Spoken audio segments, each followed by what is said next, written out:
So the day is here. The strategic Bitcoin reserve has been signed by President Donald Trump. The digital asset stockpile has been signed by President Donald Trump through executive order, and the market has got this completely wrong. Bitcoin was finally starting to recover from the correction that we saw after the Bitcoin strategic reserve was announced on Sunday. The crypto strategic reserve with all the other altcoins was announced on Sunday. We were finally starting to recover from that. It looked like we were going to be able to break through $91,000 right at the very moment that we're just about to break through that resistance. This executive order got signed yesterday and plummeted the market from $91,500 down to about $84,000. Currently, Bitcoin is trading around $87,000. Altcoins are mostly unaffected. What the hell is going on?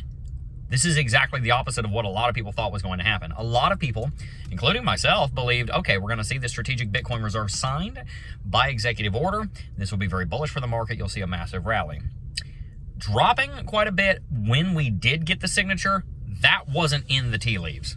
So let's talk about why Bitcoin actually went through a correction, because before I looked into this and kind of thought about it, this shocked me. Like, Bitcoin crashing the day of the strategic Bitcoin reserve being signed, what gives? Let's talk about it. If you read the whitehouse.gov, their fact sheet on the executive order, and you read David Sachs, who is the United States cryptocurrency and artificial intelligence czar, if you read both of those documents, and the document and the post, you're going to find something very common between them. It is true that the Bitcoin strategic reserve is simply a strategic Bitcoin reserve. The cryptocurrency, the other cryptocurrency assets are not in the reserve. They're in their own category, which we basically knew. A lot of people had kind of leaked that. Nick had talked about it. Dan Gambardello had some sources on that. We had seen how that was going to be, those were going to be separate, and we saw that. But two things happened. Number one, Bitcoin is not going to be being acquired yet, and we don't know when. This is why Bitcoin crashed. This right here is the specific reason why Bitcoin crashed. You're about to hear it. In the executive order and in David Sachs' post, we found out that no new additional Bitcoin is going to be acquired into the strategic Bitcoin reserve. They're just going to centralize and consolidate all the Bitcoin that the United States holds all over the place into one strategic Bitcoin reserve. Two, there is a possibility of new Bitcoin, additional Bitcoin being acquired into the strategic Bitcoin reserve, except there's one line in there that underpins this entire crash. The entire crash happening because of the next 5 words. Acquiring Bitcoin in a budget neutral way. They're potentially going to be acquiring new Bitcoin in a budget neutral way. When was the last time that you acquired an investment asset in a way that was budget neutral? That's pretty much not a thing. There's only one way that you can do that. And this is where this is bearish in the short term. In my opinion, it's actually bullish in the long term.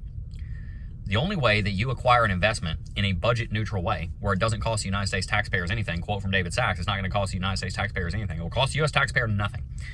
The only way that you acquire Bitcoin in a way that's budget neutral is that you have to transfer another investment to the Bitcoin. So there's only a few things that could mean, because it does seem like there's no new acquisition going to be happening right now. The director of the Department of Commerce and the Department of the Treasury are going to be putting forward a plan on how to acquire Bitcoin in a way that's budget neutral. Not yet, it's coming, but it's got to be budget neutral. So what does that look like?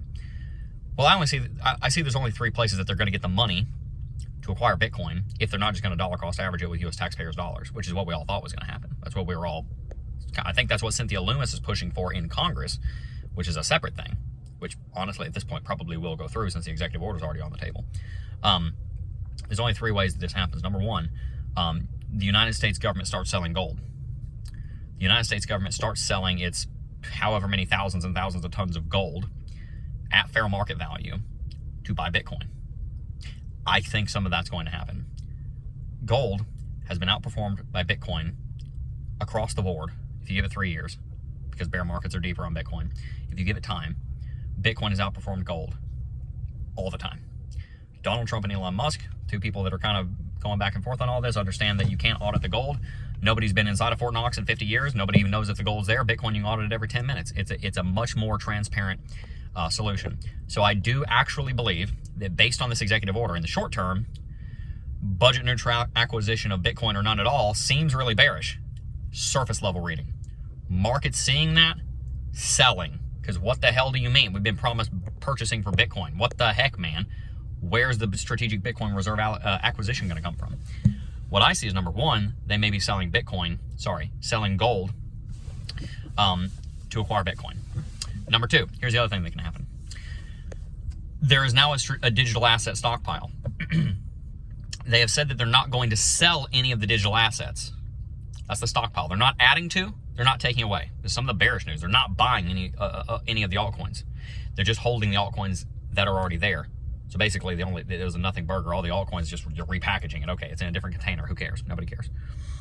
What they may do is they may say, we're not selling Bitcoin and we're not selling current altcoin holdings, but if we have any more altcoins come in, maybe we'll sell those, convert them to Bitcoin for the reserve.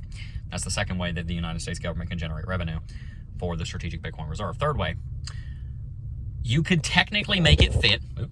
You could technically make it fit with the wording if you took some of the savings that Doge has created and used those savings to buy Bitcoin.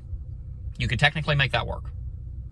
Because theoretically, you're not costing the taxpayer anything because the taxpayer was already going to spend that money, and now they're not.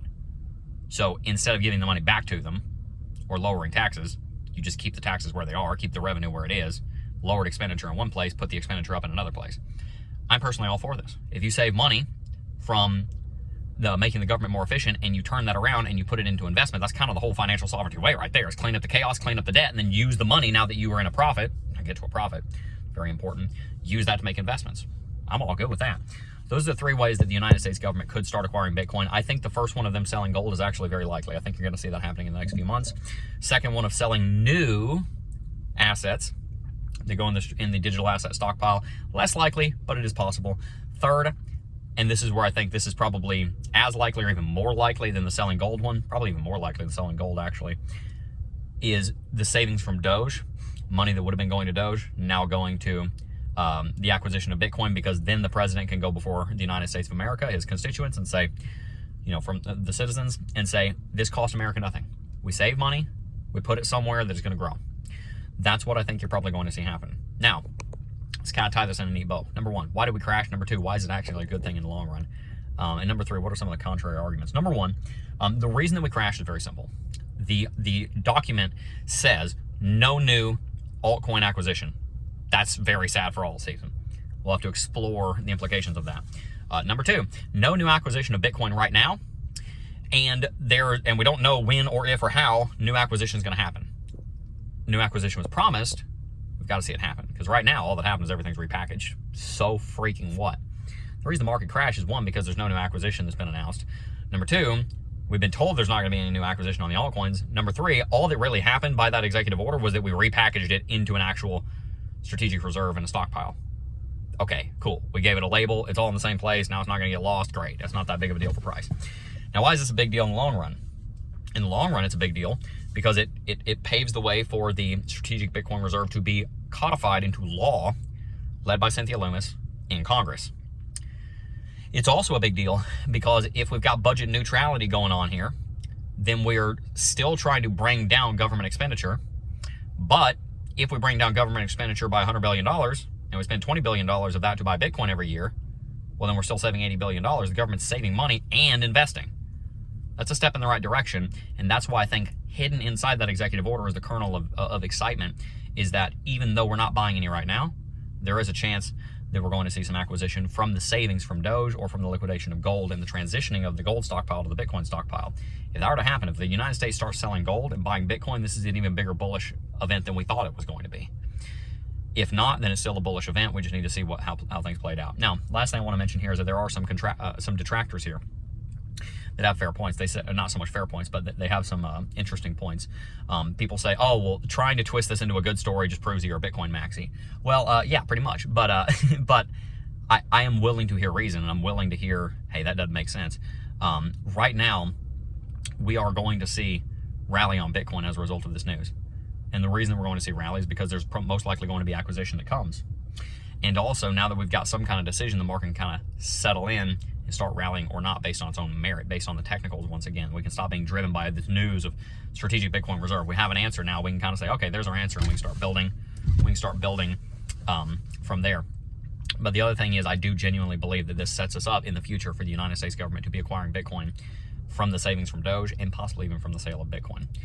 From the sale of gold. So very exciting times. I think this is going to be good in the long run. What does this mean short term? Short term, the most important thing here is that this allows the market to go back to being driven by technicals and by other fundamentals. It means that the narrative, it can kind of have a, we can close a chapter for a little while and then pick back up where we were, focused on technicals, and grow based on technicals. Last point here, and we've been talking about this a lot, we cannot, should not, have never on this channel base all of our opinion on what Bitcoin is doing based on the president. Because if we're playing around with Bitcoin just because the United States government may or may not acquire it, then that's no better than playing around with a meme coin. You just have a bigger influencer buying and pumping and dumping the coin. I don't want Bitcoin to turn into a massive pump and dump because one influencer, in this case is the entire United States federal government, but still one influencer is just excited about the price. Bitcoin's success was never predicated on the United States federal government being involved in the space. It was never predicated on the United States buying Bitcoin. That's great. We love adoption, but it was never predicated on that. And we've got to remember that it's not Bitcoin that stands to gain the most from the United States government buying Bitcoin. It's the United States government that stands to gain the most by buying Bitcoin. Even the United States federal government is second fiddle to the power that Bitcoin has to revolutionize markets. So let's make sure we remember that. This is not, it's not like, it's not like Bitcoin's, the United States government is out of Bitcoin's league. No, Bitcoin is out of the U.S. government's league. We got to keep that in mind. We got to remember that. So don't ever forget that Bitcoin has real value. It's intrinsic value, and that value is not going anywhere, no matter what the news says. So let's give it some time, see how things shake out, give it a few days, pick up our technical analysis on Monday, and I think at that point we may have more information about where the trend will be going next. Peace.